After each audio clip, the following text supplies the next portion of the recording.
بسم اللہ الرحمن الرحیم۔ السلام علیکم، کیا حال چال ہیں؟ امید ہے کہ سب خیریت سے ہوں گے۔ آج سے ہم ایک نیا ناول سٹارٹ کر رہے ہیں، یہ ہے نمرہ احمد کا پارس۔ امید ہے کہ یہ یوٹیوب پہ پہلے نہیں ہوگا، میں نے کچھ سرچ تو کی ہے لیکن یہ کہ پھر میں فرسٹ ایپیسوڈ کر رہی ہوں، اگر تو یہ یوٹیوب پہ ہوا تو آپ لوگوں نے مجھے بتانا ہے تاکہ میں نیکسٹ اس کی ایپیسوڈز نہ کروں، اور دوسرا یہ بھی ڈیلیٹ کر دوں گی، اور اگر نہ ہوا تو پھر ہم اس کو کنٹینیو کر لیں گے۔ اور دیکھیں ایک چیز اور ہے، آپ لوگ مائنڈ مت کیجئے گا کہ میں اس کا ڈیوریشن نہ مطلب کوشش کروں گی کہ ایک دن میں 2 ایپیسوڈز کروں، اور میں ڈیوریشن اس کا پھر 20 منٹس کا رکھوں گی۔ وہ آپ لوگ میری مجبوری سمجھیں کہ ویوز کے لیے میں چاہ رہی ہوں کہ چلیں آپ لوگ دونوں ایپیسوڈ سنیں گے تو وہ دونوں کے ویوز آ جائیں گے۔ تو آپ لوگوں نے بڑے دھیان سے مطلب ایپیسوڈ وائز آپ لوگوں نے سننا ہے، اور اگر کسی دن میں ایک ایپیسوڈ کروں گی تو پھر وہ میں 30 منٹس کی کروں گی، 2 کروں گی تو 20 کروں گی، ایک صبح ایک انشاءاللہ شام کو۔ تو ہوپ فلی آپ لوگ میرا یہ پرابلم سمجھیں گے۔ ناول سٹارٹ کرتے ہیں۔ کانفرنس روم میں گفتگو کی بنبناہٹ سی تھی۔ لمبی میز کے گرد براجمان افراد میں سے کچھ آپس میں معمول کی بات چیت کر رہے تھے، باقی اپنے کاغذات اور فائلز کی ورق میں مصروف تھے۔ یہ کسی اہم میٹنگ کے آغاز سے قبل کا ایک منظر تھا۔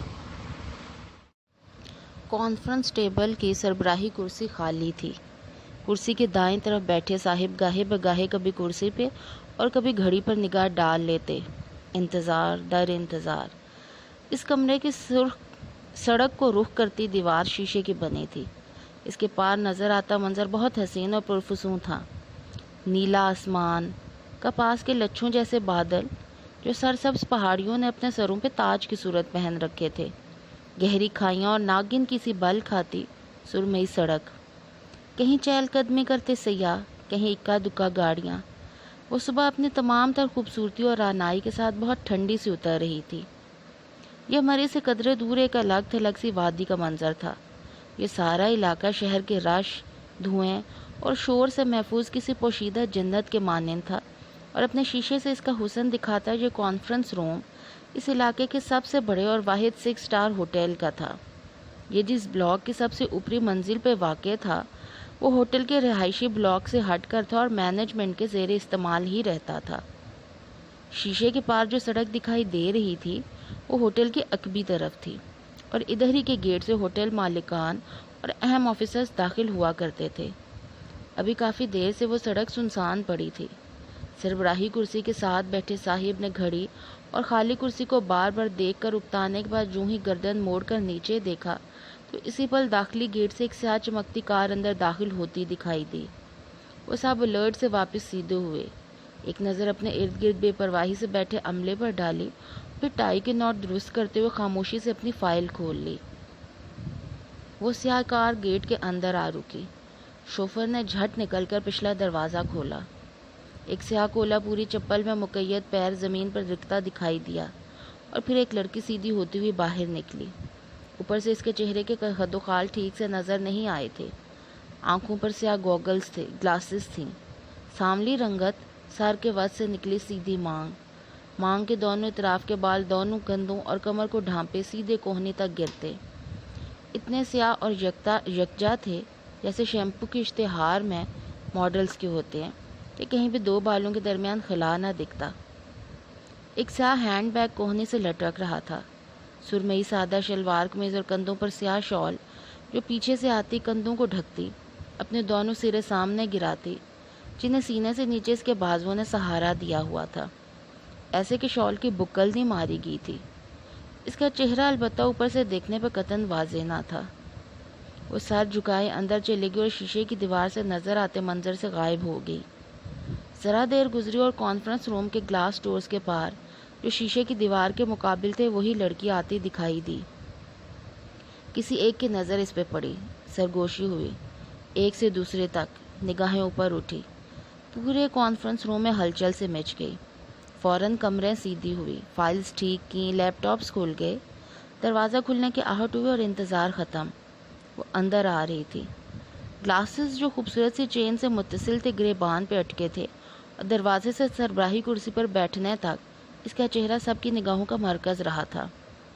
بیضوی چہرہ، سانولی رنگت، پرکشش نقش، سیاہ زلفیں، 24-25 سال کی عمر۔ وہ سربراہی کرسی پہ آ بیٹھی اور بیگ میز پہ ایک طرف رکھا۔ یوں کرتے ہوئے اس کے کانوں میں پڑی چوڑی کے سائز کی سلور بالیاں واضح ہوئی، جو اس کے چہرے کو ایک عجیب جاذبیت بخشتی تھی۔ بیگ رکھ کر اس نے سر اٹھا کے سب کو دیکھا اور تب اس کی آنکھیں دکھائی دیں، لمبی سیاہ آنکھیں جس میں باہر آسمان کی سی شفافیت تھی، بادلوں کا سا مبہم سحر تھا اور پہاڑوں کی کھائی جتنی گہرائی تھی۔ اور ان آنکھوں میں کچھ اور بھی تھا، شاید عجب خالی پن اور ویرانی، امید اور خوشی کا یکسر ناپید ہونا۔ گڈ مارننگ ایوری ون، اس نے بنا کسی مسکراہٹ کے سب کو مخاطب کیا۔ جواب میں ہلکی سی بنبناہٹ ہوئی، سر اس بات میں ہلے۔ تنویر صاحب، جیسا کہ آپ نے کہا تھا کہ آپ کو آج آڈٹ کے متعلق بریف کرنا تھا۔ وہ دائیں ہاتھ بیٹھے صاحب کی جانب متوجہ ہوئی۔ کیا آپ تیار ہیں؟ ہم شروع کریں؟ یس میم۔ وہ سر ہلا کر کھڑے ہوئے۔ ان کے میم کہنے کے انداز میں لاشعوری سے بے آرامی تھی، وہی جو اس کے گڈ مارننگ کے جواب میں وہاں موجود ہر شخص کے انداز میں تھی۔ عزت بھی تھی، احترام بھی تھا، تابعداری کا عہد بھی اور تعاون کی یقین دہانی بھی، مگر ایک ذرا سی بے آرامی جیسے ابھی تک یقین نہ آیا ہو وہ اس کی عزت، احترام، تابعداری اور تعاون پہ راضی ہو گئے ہوں۔ مگر یہ زندگی کے بہت سے دوسرے جذبوں کی طرح محض انکہا تاثر تھا، پانی کے بلبلے کی طرح ذرا دیر کو فضا میں اڑا، مگر اپنی شفافیت کے باعث محسوس ہوئے بنا ہوا میں تحلیل ہو گیا۔ بات ہی ختم۔ تنویر صاحب نے کونے کی کرسی پر بیٹھی سیکرٹری کو اشارہ کیا، جس نے فوراً سر ہلاتے ہوئے لیپ ٹاپ پہ چند بٹن دبائے۔ پروجیکٹر پر پریزنٹیشن چلنے لگی۔ میٹنگ کا آغاز ہو چکا تھا۔ تنویر صاحب ہاتھ ہلاتے ہوئے بریفنگ دے رہے تھے، اپنے تجربے، علم اور رائے کو باہم یکساں کر کے بیان کر رہے تھے اور انہی کو دیکھتی توجہ سے سن رہی تھی۔ اور اس وقت اس کی توجہ ہرگز بھی شیشے کے پار راہداری کی طرف نہیں تھی۔ راہداری میں اس پل کوئی آتا دکھائی دے رہا تھا۔ وہ گرے 2 پیس پہ ملبوس، لمبا چوڑا، خوش شکل سا 28-29 برس کا مرد تھا، جس نے ہاتھ میں ایک فائل فولڈر پکڑ رکھا تھا۔ وہ کانفرنس روم سے ذرا دور سیکرٹری کی ٹیبل کے ساتھ رکا، پھر متلاشی نگاہوں سے ادھر ادھر دیکھا، چند لمحے کچھ سوچتا رہا، اور ایسے کرتے ہوئے اس کی پرکشش پوری آنکھیں سکڑ گئیں۔ پھر کسی نہج پر پہنچ کر اس نے اسی ٹیبل کی کرسی کھینچی۔ اس کے انداز میں اعتماد اور آنکھوں میں بیٹھتے ساتھ ہی اس نے پہلے سامنے بنے ایک آفس کی گلاس وال کے پار دیکھا، اندر کوئی نظر نہ آیا۔ پھر گردن موڑ کر کانفرنس روم کو دیکھا، اور سربراہی کرسی پر بیٹھی لڑکی پہ نظر پڑتے ہی اس کا سارا وجود رک گیا۔ پارس۔ وہ جس جگہ بیٹھا تھا جہاں سے شیشے کی دروازے کے پار جاری کانفرنس صاف دکھائی دیتی تھی، البتہ ساؤنڈ پروف گلاس کی وجہ سے آواز نہ پہنچتی۔ سربراہی کرسی پر براجمان لڑکی کا ادھر سے نیم رخ نظر آ رہا تھا، دائیں آنکھ، دایاں گال، دائیں کان میں پڑی بالی، دائیں طرف کے بال۔ وہ تنویر صاحب کی طرف پوری یکسوئی سے متوجہ تھی۔ پارس، وہ بے اختیار بڑبڑایا، پھر چونک کر ادھر ادھر دیکھا جیسے کہ کسی کے سن لینے سے ڈرتا ہو، مگر وہ اکیلا تھا۔ اس کے چہرے پر سکون واپس آیا۔ اس نے اس دفعہ قدر اعتماد کے ساتھ دوبارہ نگاہوں کا رخ اس لڑکی کی جانب کیا۔ منظر ویسا ہی تھا، مگر پھر دیکھتے ہی دیکھتے شیشے کے دروازے پر کسی ٹی وی اسکرین کی طرح ایک اور منظر چلنے لگا۔ 8 ماہ قبل کا منظر۔ وہ ایک اپارٹمنٹ کا لیونگ روم تھا، جس کی اونچی فرنچ ونڈو سے باہر رات اور روشنی میں ڈوبی بلند عمارتیں دکھائی دے رہی تھی۔ وہ امریکہ کی کسی ریاست کا اپارٹمنٹ لگتا تھا۔ لیونگ روم کے وسط میں وہ خود جینز اور سویٹر میں ملبوس، ایک ہاتھ میں نوڈل سے بھری پلیٹ اور دوسرے میں موبائل پکڑے چلا آیا اور صوفے پر بیٹھتے ہوئے فون میں بولا، خیریت بھائی جی، ایسی کیا بات ہے جسے بتانے کے لیے آپ اتنی لمبی تمہید باندھ رہے ہیں؟ بولتے ہوئے اس کے چہرے پر تجسس بھرا جنبہ تھا۔ جواب میں موبائل کے اسپیکر سے آواز گونجی، بھاری مردانہ آواز، آپ بتائیں تو صحیح۔ موبائل میز پر رکھ کے وہ کانٹے میں نوڈلز لپیٹ رہا تھا۔ میں نے شادی کر لی ہے۔ نوڈلز لپیٹتا اس کا ہاتھ ٹھہر گیا، ایسا سر اٹھایا، چہرے کے تاثرات بلینک ہو گئے جیسے سمجھ نہ آیا ہو، پہلے حیرت، پھر خاموشی، پھر ہچکچاہٹ۔ جی ویل مبارک ہو، مگر اتنے اچانک؟ میں آ جاتا پہلی فلائٹ سے۔ اب کس کے آنکھوں میں گلا اترا۔ نہیں، میں ابھی پارس کو اپنے خاندان سے دور رکھنا چاہتا تھا، میں نے خود ہی کسی کو نہیں بلایا۔ پارس؟ اس نے دہرایا۔ میری بیوی، ہم نے 1 ماہ قبل شادی کی ہے، یہی مری میں۔ او، آپ ابھی تک مری میں ہیں؟ وہ چونکا۔ اب 1.5 ماہ پہلے آپ مری گئے تھے برف باری دیکھنے اور مری والے ہوٹل کا وزٹ کرنا۔ میں سمجھا تھا کہ آپ واپس لاہور آ گئے ہیں۔ نہیں فیضان، میں واپس نہیں آیا، مجھے یہاں کی آب و ہوا راس آ گئی ہے۔ اس نے نوڈلز کی پلیٹ رکھ دی۔ چہرے کے تاثرات عجیب تھے، جیسے پریشان ہو، خفا ہو، مگر ظاہر نہ کرنے کی کوشش کر ہو۔ جیسا کہ میں نے بتایا فیضی، میں نے پارس کو اپنے خاندان سے دور رکھنا چاہتا تھا، اس لیے میں تمہیں بتا نہیں سکا۔ مگر کیوں بھائی جی؟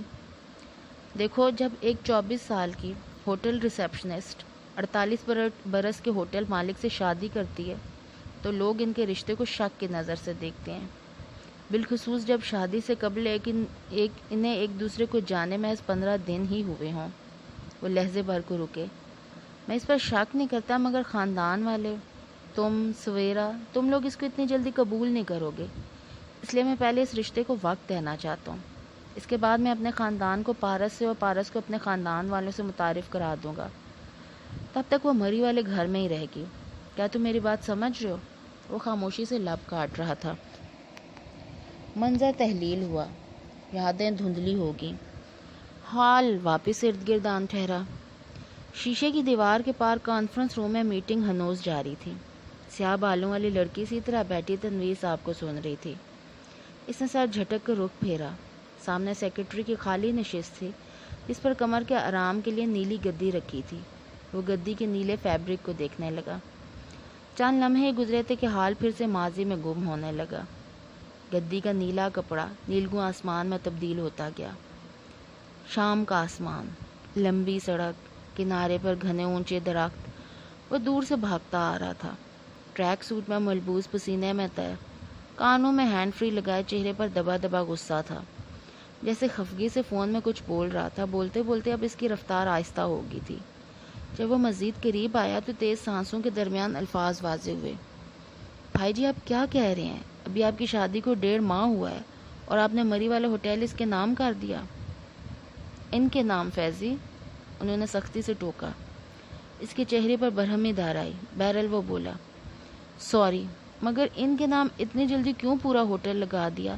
آپ تو کہتے کہ اس رشتے کو ابھی وقت دیں گے۔ وہ میں دے رہا ہوں، مگر مری والا ہوٹل اس کے حق مہر میں لکھوایا گیا تھا فیضی۔ واٹ؟ وہ اپنے قدموں پر رک گیا، چہرے پر بے یقینی دار آئی۔ انہوں نے حق مہر میں آپ کا اربوں کی مالیت کا 6 اسٹار ہوٹل مانگ لیا؟ اس نے نہیں مانگا تھا، اس کی والدہ نے کہا تھا، اور دیکھا جائے تو یہ مطالبہ حق بجانب تھا۔ میں پورے ملک میں 8 درجن ہوٹلز کا مالک ہوں۔ ان میں سے ایک ہوٹل اگر وہ اس سیکیورٹی کے تحت مانگتی ہیں کہ یہ امیر بڈھا چھٹیاں ختم ہوتی ان کی بیٹی کو چھوڑ کر، یعنی اس کی زندگی برباد کر کے کہیں نہیں چلا جائے، تو وہ غلط تو نہیں ہے۔ مری والا ہوٹل آپ کے باقی تمام ہوٹل کی کل مالیت سے بھی مہنگا ہے بھائی جی۔ آپ غلطی کر رہے ہیں، مگر آپ کو احساس نہیں ہے۔ اس کو جج مت کرو، وہ بہت اچھی لڑکی ہے۔ کانوں میں لگے ہینڈ فری سے گونجتی ان کی آواز تھکی تھکی تھی۔ کیا کہہ سکتا ہوں؟ اس نے آستین سے نم پیشانی رگڑی اور فون بند کر دیا۔ پھر چند لمحے دبے دبے غصے سے فون کو دیکھتا رہا، پھر فون بک سے ایک نمبر نکالا۔ سویرا آپا، آسٹریلیا، ڈائل کر کے فون سے لگایا اور پھر سے چلنے لگا۔ سویرا آپا، کیا آپ یقین کریں گے رضوان بھائی نے کیا کیا؟ وہ جھنجھلایا ہوا کہہ رہا تھا۔ انہوں نے مری والا ہوٹل اپنی بیوی کے نام کر دیا۔ بھائی بہت سادہ ہیں، اس دفعہ تو حد ہی کر دی، مگر میں جلد پاکستان جاؤں گا اور دیکھ لوں گا اس عورت کو۔ وہ بات کرتے ہوئے اب دور جا رہا تھا، آواز مدھم ہوتی گئی۔ نیلا آسمان نیلی گدی میں غائب ہوا۔ دروازے کھلنے کی بار بار آتی آواز۔ وہ چونک کر حال میں پلٹا۔ میٹنگ برخاست ہو چکی تھی۔ تمام افراد یکے بعد دیگرے باہر نکل رہے تھے۔ وہ البتہ ویسے ہی ساکت اندر بیٹھی تھی جیسے کوئی مجسمہ ہو۔ وہ وہیں بیٹھا پارس کو دیکھتا رہا۔ کچھ تھا اس عورت میں، سحر، تلسم۔ بار بار نگاہ اس کی طرف اٹھتی، اس کی نگاہیں بھی بار بار اٹھی اور پھر پارس کی بالی سے الجھ گئی۔ سلور بالی کے گول دائرے کے اندر یادوں کا رنگ پھر سے بھرنے لگا۔ اس کے اپارٹمنٹ کا بیڈ روم، بیڈ پہ کھلا بیگ، وہ ساتھ کھڑا کپڑے طے کر کے اندر رکھ رہا تھا۔ دفتر سائڈ ٹیبل پر دھرے فون کی اسکرین جلنے بجھنے لگی۔ بھائی جی، اس کے چہرے پر ہیجان نمودار ہوا۔ قدرے متذبذب انداز میں فیضان نے فون اٹھا لیا۔ جی بھائی جی۔ وہ فون کان سے لگا ان کے باتوں کے جواب دینے لگا۔ بس ٹھیک ہوں، آپ کیسے ہیں؟ نہیں کچھ خاص نہیں، روٹین جاب بس۔ نہیں پاکستان آنے کا ابھی تو پروگرام نہیں۔ الفاظ ذرا اٹکے، نگاہ ترچھی کر کے سائڈ ٹیبل پر ڈالی۔ پاسپورٹ، کل کی تاریخ کا پاکستان کا ٹکٹ۔ اس نے نگاہ چرا لی۔ جی میں نے سویرا آپا کو پچھلے ہفتے کہا تھا کہ آؤں گا، مگر ابھی ارادہ بدل گیا۔ کمرہ مدھم ہو کر ہوا میں بہتا گیا۔ سلور بالی کے درمیان بھرے رنگ پارس کے بالوں میں مل کر سیاہ ہو گئے۔ وہ پھر سے چونکا۔ وہ باہر آ رہی تھی۔ فیضان تیزی سے سیدھا ہوا، پھر اسے آتے دیکھ کر اپنے پتھریلے تاثرات میں زبردستی بشاشت پیدا کی۔ مسز پارس۔ وہ اپنے آفس کی سمت جا رہی تھی، آواز پہ پلٹی۔ سیاہ آنکھوں میں اجنبیت اور استفسار دار آیا۔ جی میں آپ نے مجھے پہچانا؟ سوال کرتے ہوئے فیضان کا سارا جسم تان گیا، خوفزدہ، پریشان، مضطرب۔ وہ دونوں آمنے سامنے کھڑے تھے۔ فیضان جواب کی تلاش میں اس کی آنکھوں میں دیکھ رہا تھا۔ ان میں دیکھتے ہوئے سارے وجود پہ سحر سا چھانے لگا تھا۔ سوری، کیا ہم مل چکے ہیں؟ پارس کی سیاہ آنکھوں میں اچنبھا ابھرا، انجان پن۔ معذرت سے سر نفی میں ہلایا۔ میں فائز ہوں، اس نے دانستہ وقفہ دیا۔ سوری، آپ کس سلسلے میں آئے ہیں؟ فیضان کے تنے تاثرات ریلیکس ہوئے، اطمینان، سکون۔ آپ نے فائنینشیل ایڈوائزر کے لیے ایڈ دیا تھا، اسی سلسلے میں غالباً آپ کے سیکریٹری سے بات ہوئی تھی۔ مجھے گمان گزرا کہ وہ آپ تھی، میں معذرت خواہ ہوں۔ اٹس اوکے، انٹرویو ٹائم 10 بجے، آپ جلدی آ گئے۔ اس نے سنجیدگی سے کہتے ہوئے وال کلاک پر نظر ڈالی، ابھی 9:15 ہوئے تھے۔ شاید مجھے اس جاب کی باقی تمام امیدواروں سے زیادہ جلدی اور ضرورت ہے۔ وہ چند لمحے خاموشی سے اسے دیکھتی رہی۔ اندر آ جائیے۔ وہ مڑ کر اپنے آفس میں چلے گی۔ ایک فاتحانہ مسکراہٹ اس کے لبوں پہ دار آئی۔ وہ اس کے پیچھے آیا۔ جب پارس اپنے گھومنے والی کرسی پر بیٹھی تو وہ بھی سامنے بیٹھا، اور تب اس نے دیکھا پارس کے بائیں ہاتھ پر میز پر رکھی ایک فریم میں ایک ادھیڑ عمر آدمی کی تصویر لگی تھی۔ سیاہ و سفید مونچھیں، مہربان مسکراہٹ اور معمولی صورت۔ فائز کے چہرے پر تکلیف سی ابھری، مگر اگلے ہی پل اس کی جگہ مصنوعی مسکراہٹ نے لے لی۔ آپ کے کریڈینشلز تو متاثر کن ہیں۔ وہ اب اس کی فائل کی صفحے پلٹتی کہہ رہی تھی۔ فائز آپ کی قدرتی پن سے مسکرایا۔ لمحے بھر کو اس کے ذہن کے پردوں پر ایک منظر ابھرا۔ وہ درمیانی عمر کا ایک آدمی اس نیم تاریک کاؤنٹر کے پیچھے بیٹھے اس کاغذ کو پڑھ رہا تھا۔ اس کے سامنے کاؤنٹر کے اس طرف فائز کسی اونچے سٹول پر بیٹھا تھا۔ مجھے یہ تمام کاغذات جلد از جلد چاہیے، ڈگریاں، سرٹیفکیٹ، سب۔ آدمی نے فہرست پڑھتے ہوئے اس بات میں سر ہلایا۔ ہو جائے گا، مگر پیسے لگیں گے۔ پیسوں کی فکر مت کرو، بس کام پکا ہونا چاہیے۔ اتنا پکا ہوگا کہ تم ان پر الیکشن بھی لڑ سکو گے۔ وہ چہرہ اٹھا کر بھونڈے انداز سے ہنسا۔ فیضان حیات سنجیدہ رہا۔ آدمی کی مسکراہٹ غائب ہوگی۔ کس نام سے بنوانا ہے؟ غور سے پڑھو، اوپر لکھا ہے فائز حسن۔ فائز، اس نے دہرایا۔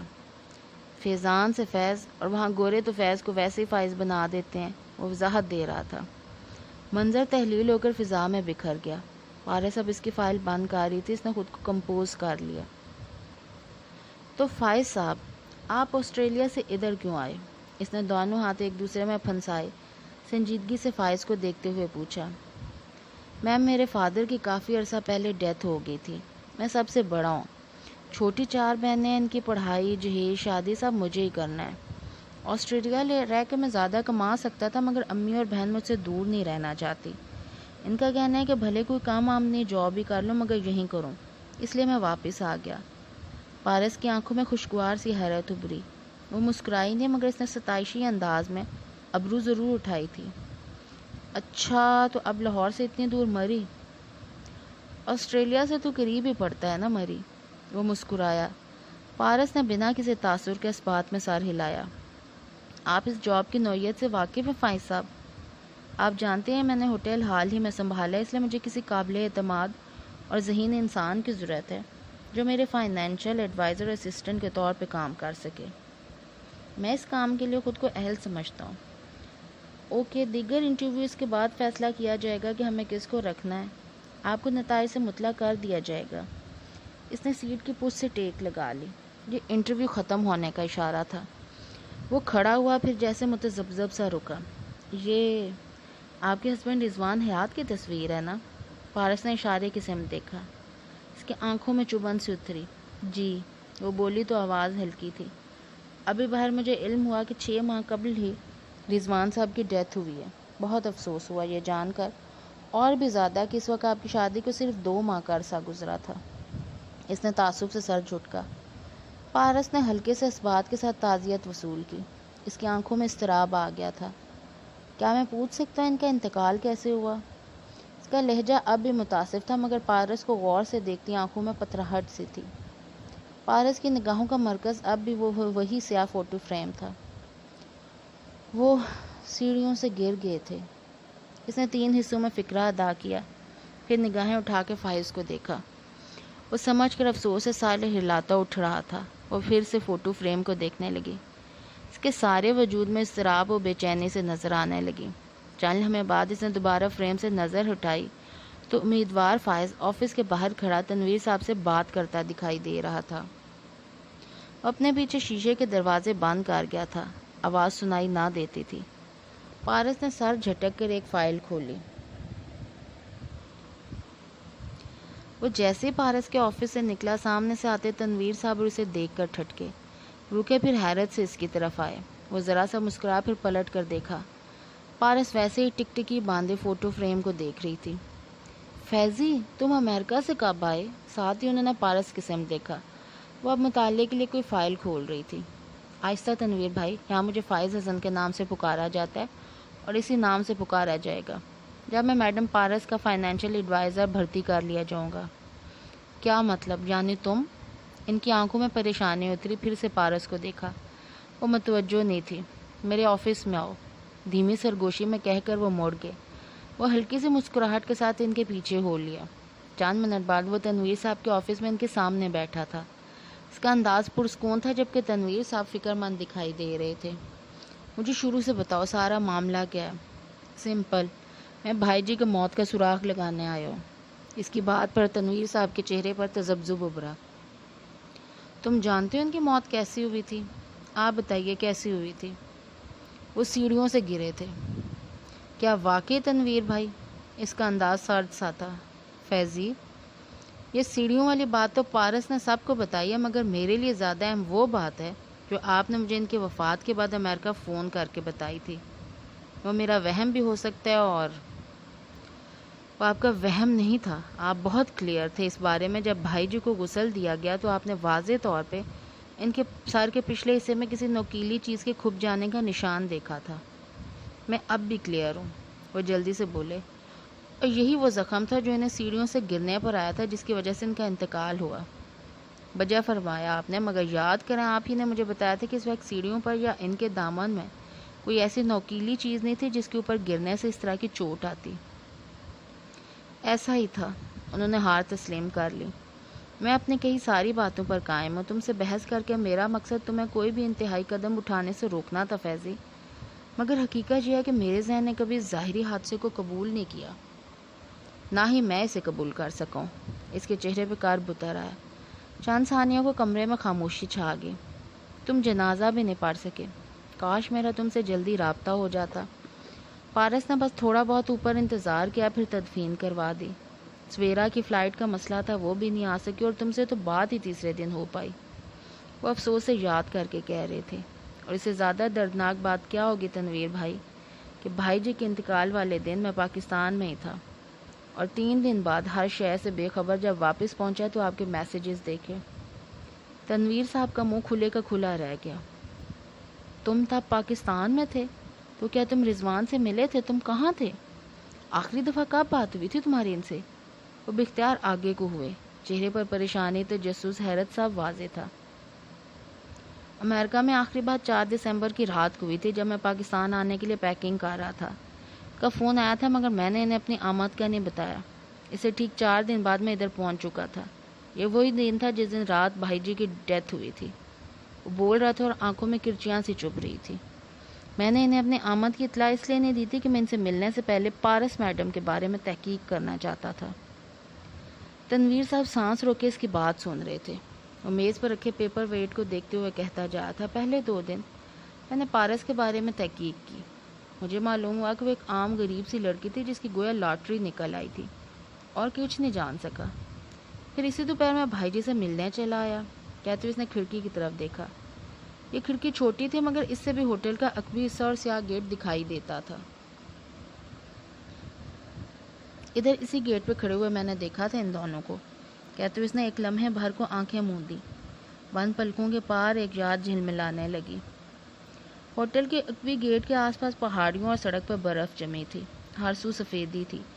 وہ گیٹ کے پیچھے کھڑا گردن اٹھائے اوپر دیکھ رہا تھا۔ اس نے سویٹر کے اوپر جیکٹ اور سر پہ اونی ٹوپی لے رکھی تھی۔ اوپر دکھائی دیتا منظر دیکھ کر آنکھوں میں عجیب دکھ اور بے بسی تھی۔ اوپر شیشے کی دیوار کے پار کانفرنس روم نمایاں تھا۔ ایک کرسی پر سیاہ بالوں والی لڑکی بیٹھی تھی اور سامنے بھائی جی۔ لڑکی سر جھکائے مسلسل روتے ہوئے بار بار نفی میں سر ہلا رہی تھی، اور بھائی جیسے اسے چپ کروانے بہلانے کی صحیح کر رہے تھے۔ فیضان کے ابرو تان گئے، آنکھوں میں خفگی جھلکی۔ اس نے یک بستہ ہاتھوں کو رگڑ کے گرم کیا اور موبائل نکالا۔ امریکہ کا نمبر رومنگ پر تھا۔ بھائی جی کو کال ملا کے اس نے فون کان سے لگایا۔ گھنٹی جا رہی تھی۔ بھائی جی نے گھنٹی سنی تو بات روکی، ذرا اکتا کر ادھر ادھر دیکھا، فون اٹھایا، نمبر پہ نگاہ ڈالی اور فون کان سے لگایا۔ ہیلو فیضی، انداز مصروف تھا۔ پارس ایک دم اٹھ کھڑی ہوئی جیسے جانے لگی ہو، جیسے بھائی جی کے منہ سے فیضان کا نام سن کر جانے لگی ہو۔ بھائی جی نے جلدی سے اس کا ہاتھ پکڑ کے جیسے روکا۔ بھائی جی مجھے آپ سے بات کرنی ہے، میں بعد میں بات کرتا ہوں تم سے، ابھی میں مصروف ہوں۔ بھائی جی میری بات آپ کی مصروفیت سے زیادہ ضروری ہے، وہ دبے دبے اشتعال سے بولا۔ اوپر جمی نگاہوں میں تپش دار آئی تھی۔ کہاں نا فیضی، بعد میں بات کرتے ہیں۔ انہوں نے عجلت میں فون بند کیا اور پارس کو واپس بٹھایا۔ وہ ساکت ہوا ہاتھ فون میں پکڑے کھڑا رہ گیا۔ پھر چند لمحے گزرے تو وہ ایک دم مڑا اور پیچھے کھڑی سفید کار کی طرف بڑھا۔ اس نے آنکھیں کھولی۔ تنویر صاحب دل جمی سے سن رہے تھے۔ اس رات دیر تک میں انہی سڑکوں پر ڈرائیو کرتا رہا۔ میں ہوش میں نہیں تھا۔ غصہ، بے بسی، احساس محرومی، پارس سے نفرت، میں نے ہر شے اپنے اندر محسوس کی تھی۔ وہ ایک اداکارہ تھی جو مصنوعی آنسو بہا کر بھائی جی کو اپنے سامنے باندھے بیٹھی تھی، اور اس کے لیے بھائی جی نے مجھے دھتکارا۔ دیکھو انہوں نے تمہیں دھتکارا نہیں تھا، صرف بعد میں بات کرنے کا تھا۔ ہو سکتا ہے وہ کسی اہم مسئلے میں پھنسے ہوں۔ بات رویے کی نہیں، اسی سیاقوں سے باقی ہے جس میں نے وہ منظر دیکھا۔ صرف پارس کی وجہ سے میں ان سے نہیں مل سکا۔ اس دن انہوں نے 2-3 بار مجھے کال کی، میں نے فون ہی آف کر دیا، بس پاگلوں کی طرح ڈرائیو کرتا رہا۔ اس رات میں ہوش میں نہیں تھا، دل کرتا تھا کسی پہاڑ سے گاڑی دے ماروں۔ ایسا تو نہ تھا مگر پھر رات میں اسلام آباد چلا گیا، فون آف رکھا، سب سے دور ہوٹل میں لیٹا رہا۔ اگلے دن فلائٹ تھی۔ تیسرے روز جب امریکہ پہنچا تو گھر کے فون پر آپ سب کے پیغامات سنے، مگر تب تک بہت دیر ہو چکی تھی۔ اس کی آنکھیں شدت ضبط سے سرخ پا رہی تھی، چہرے پر نفرت کی پتھراہٹ تھی۔ چند لمحے مزید سرکے۔ آفس میں چھایا تناؤ اب ڈھل کر رحم اور ہمدردی میں تبدیل ہونے لگا۔ تنویر صاحب کی پریشانی گم ہوئی، اب فکر مندی رہ گئی۔ اب تم نام بدل کے یہاں کیوں آئے ہو؟ پہلے میں اپنے نام سے آنا چاہتا تھا، بھائی جی کا بھائی بن کر، ان کی قبر دیکھ کے، مگر پھر رک گیا۔ یہ خیال کہ مجھے یہاں آپ کے اور افضل بابا کے سوا کوئی نہیں جانتا مجھے ایک دوسری نہج پر سوچنے پر مجبور کر گیا۔ اب اسی لیے میں فائز حسن کے روپ میں بھائی جی کے قتل کا سراغ لگانے یہاں موجود ہوں۔ تمہیں کیا لگتا ہے؟ تنویر صاحب نے قدرے توقف سے کہا۔ سامنے کی بات ہے، بھائی جی کو قتل کیا گیا اور یہ کام پارس کے علاوہ کوئی نہیں کر سکتا۔ کمرے میں موت کا سناٹا تھا۔ فائز، یہ بہت بڑا الزام ہے۔ یہ حقیقت ہے، اور ایک دن میں پارس کے خلاف تمام ثبوت اکٹھے کر کے اس کو اقرار جرم کرنے پر مجبور کر دوں گا، آپ دیکھیے گا۔ چند ثانیہ پہلے کی تکلیف اب اس کے لہجے سے غائب تھی۔ اس کی جگہ سرد مہری چبھن اور ہر درجے اعتماد نے لے لی تھی۔ اور اگر اس نے تمہیں پہچان لیا؟ وہ مجھے نہیں پہچانتی، بے فکر رہیے۔ وہ مجھ سے کبھی نہیں ملی اور نہ ہی میری شکل بھائی جی سے ملتی ہے جو وہ پہچان جائے۔ تصاویر کا ویسے ہی مجھے شوق نہیں، اور جو میری پرانی تصاویر فیملی البمز میں وہ سب لاہور میں پڑی ہیں۔ بھائی جی 1-2 دن کے لیے یہاں دورے پر آئے تھے، بس اچانک سے شادی کی اور یہیں رہنے لگے۔ وہ اپنے ساتھ یہاں کچھ ایسا نہیں لائے تھے جس میں میری تصویریں ہوں، نہ وہ کبھی پارس کو لاہور لے کر گئے۔ افضل بابا نے خود یہ بات کی ہے کہ پارس نے رضوان حیات کے بھائی کو کبھی نہیں دیکھا۔ وہ سانس لینے کو رکا۔ ابھی جب میں اس سے ملا تو بھی اس کے چہرے پر شناسائی کی کوئی رمق نہیں تھی۔